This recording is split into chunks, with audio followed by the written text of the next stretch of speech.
Good morning all on Sunday the 7th of June. Yes, I know I look very casual today, but I'm not travelling up to London to one of the poker offices to play. Sunday is the day that I use to review my past week and to look forward and start to plan out the future week of my playing in London.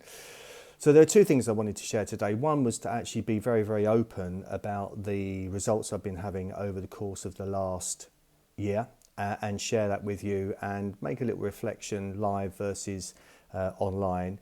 And the second thing I wanted to do was just to try to set out how I identify what particular areas of my game I need to actually really focus on and how I implement the study plans to hopefully improve those leaks, to address low-hanging fruit, to get the best return, and to help me improve over the course of the next year. Hopefully you will see that, and hopefully you will learn some aspects of live poker that will assist you in your game and improve yourselves over that period of time. Here goes.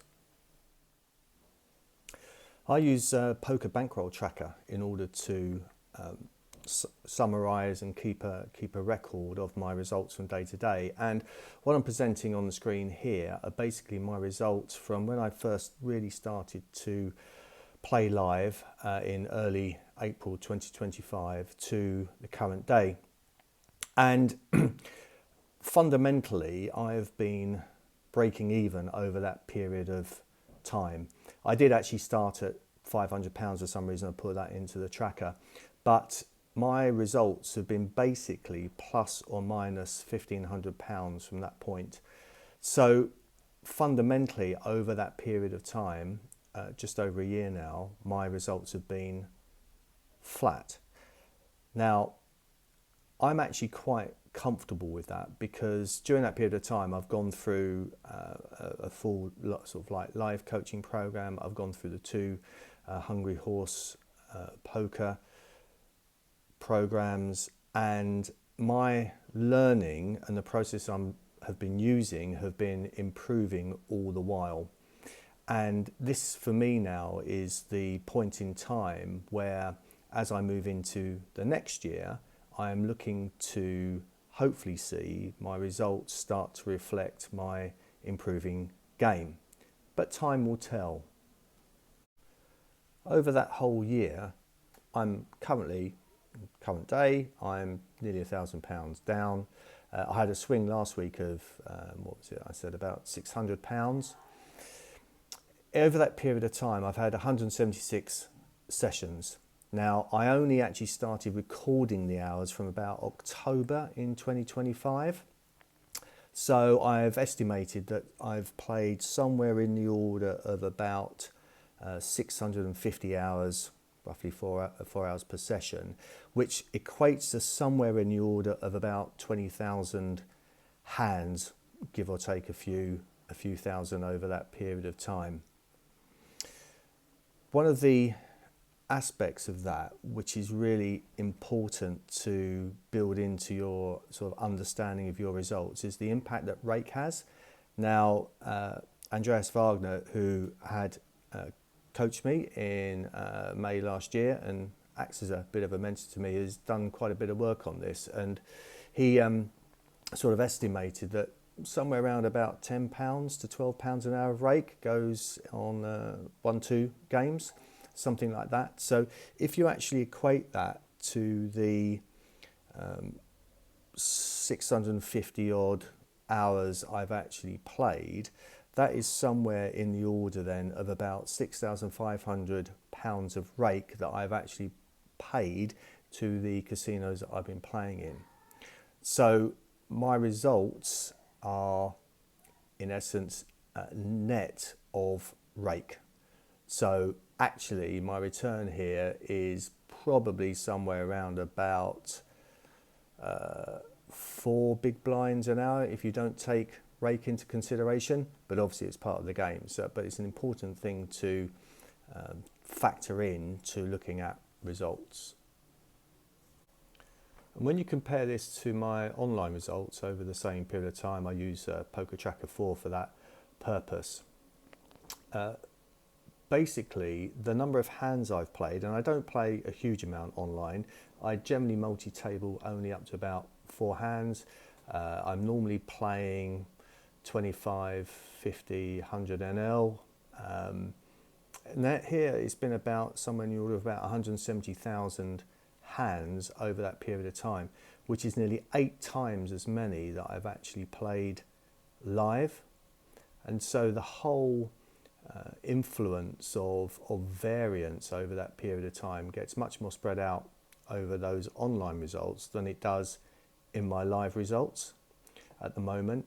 And live, with my 650 hours or so I've played, I really need to be getting up to about 1500 in order to start to get a true reflection on how my play is actually transferring itself into live results. And that could take another year. I might do a few shot takes over that period of time, but I've still got a long way to go, and hopefully you guys can follow that journey over the next year to see how the next 700 hours plus will go. And now I'm going to look at how I identify the mistakes I keep on making, how I record those, and then build them into effective study plans to improve my overall game. The core to developing my study plans is based around a mistakes I keep on making document. And this starts off basically in my notes app on my phone. And what I do is every day that I'm playing, I have this open. And when I come across a situation where I am aware that I have done something wrong, then I will make a note of that, and helps me to just brain dump it and then put it into a more formalized document that I will be showing you in a minute. Now, these mistakes can go from mental game mistakes, concentration mistakes if I'm drifting, not being prepared, those sorts of things, possibly going on tilt, to technical, strategic aspects where I've done something where I've forgotten a particular line, a strategic line, or where my bet sizing has probably not been appropriate or inaccurate, or I haven't been very rigorous with my repeatable thought process, asking the what if questions to make decisions easier on whether I bet or check or raise, and where I fail to actually think about the inverse question on the river in order to actually, for example, decide the appropriate calibration for my bluff size or my value bet size. And it all gets dumped into this document, which I then will turn into something more formalized. And this is my summary study plan document. It starts off with the mistakes I keep on making, which are transferred in from the notes app on my phone, just dumped in, and then what I do is I review these and batch them through color coding into particular themes and topic areas. And these then provide a summary of where I am making the most mistakes and errors. And then what I do is I review those, identify the ones where I got the most, and start to implement study plans to actually address those through targeted actions that I can then review. So I'm just going to skip down some of these. I've done about 5 or 6 of them or so this year already, just to the final one here, actually my 7th study plan, got number 6 against it, but it was in relation to 4-bet pots, and I wanted to undertake a review of that. I'd addressed a number of other areas before this, but these had been costing me quite a bit of money in spots, in live sessions, and I needed to review the core defaults, make sure that I had a very simple strategy that I could action in game, and I needed to have a look into Flopzilla in order to really understand the ranges that villains and myself were getting to the 4-bet pots in to give me a much better understanding of that, and to review basically a lot of hands that were within the Hungry Horse Discord where 4-bet pots were being used and my own, in order to bring that into my more wider understanding of that particular aspect of the game. And that's what I've got at the moment as my current study plan. I also have this summary of things I think I know or have known since I started studying. And these again are color coded, but they're around things like general application and then on the different streets. So some of these would be related to flop play. The greens are ones that come up a lot. The yellow color are those which come up sort of often, and then the redder colour are less frequent spots that occur. And it just helps me to focus on and review every month or so these aspects, just to reinforce with myself where I have been making some of these mistakes, and also reinforcing the things that I think I have now learnt to make the most of those as I move forward in my journey. So I hope you all found that insightful, useful. Maybe there's some elements of what I've presented that you can build into your own thinking or your own study plan reviews.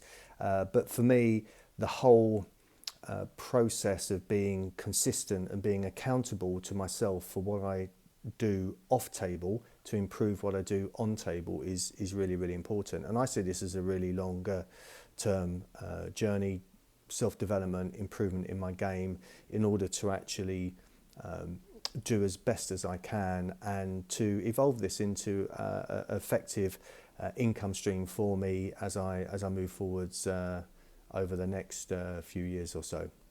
So back to the tables as of Monday. Catch you soon. Thank you. Take care. Bye-bye.